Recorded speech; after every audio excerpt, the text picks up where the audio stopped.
पुराने जमाने में आप लोग ही तो थे जो अपनी माँ के रखवाले थे।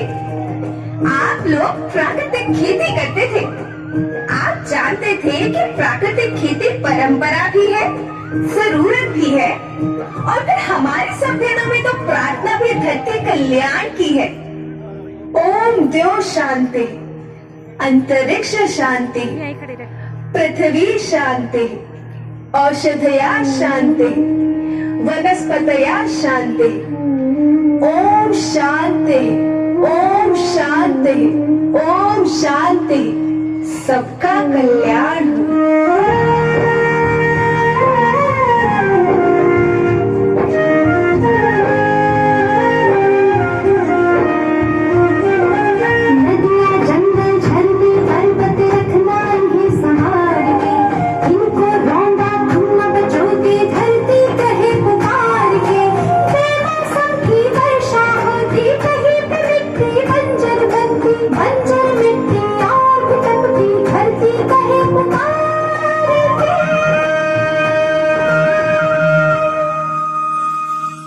हजारों साल से मनुष्य धरती की गोद में रहता आया है। धरती माँ ने आपको सब कुछ दिया, लेकिन मैं आपसे पूछती हूँ कि आपने अपनी धरती माँ को क्या दिया? ये जहरीले रसायन, अप्राकृतिक खाद जो मिट्टी को बंजर कर रहे हैं, उर्वरकता को बर्बाद कर रहे हैं। आप अच्छी पैदावार के लालच में जो रासायनिक खाद अपने खेतों में डाल रहे हैं, वो अभी तो लाभ देगी, लेकिन लंबे समय में उसी रासायनिक खाद का नुकसान है। रासायनिक खाद जहर समान है, जहर समान।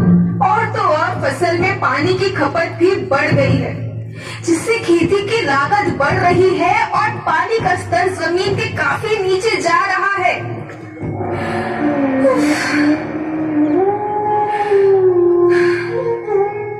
बच्चों, मैं तुम्हारी माँ हूँ।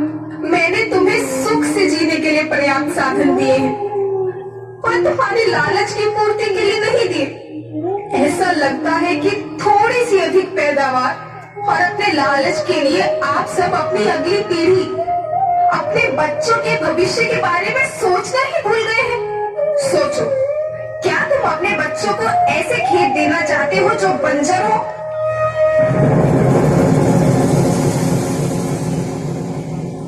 मैं माटी हूँ। माँ होना मेरे नाम में बसा है। पोषण करने के लिए ही मैंने जन्म लिया। करोड़ों साल तक धरती पर सांसों की डोर आगे बढ़ाई। पेट भरा जब सबका, तभी मैंने संतुष्टि पाई। वो माँ हूँ मैं सबकी, जिसने जन्म न देकर भी जीवन संभव बनाया। अन्नदाता मेरे पुत्र किसान, तुमने ही तो इसमें मेरा साथ निभाया। दिन रात सींच पसीने से मुझको हर मुंह तक रोटी पहुंचाई। जब तुमने माथे मुझे लगाया, मैं हरियाली बनकर मुस्काई।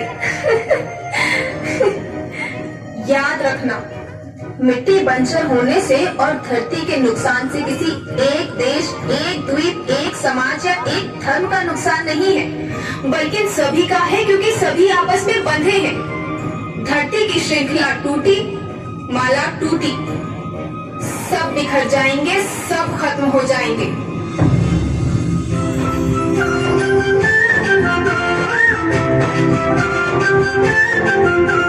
धरती परिवार की जैसी, सबका भविष्य है केवल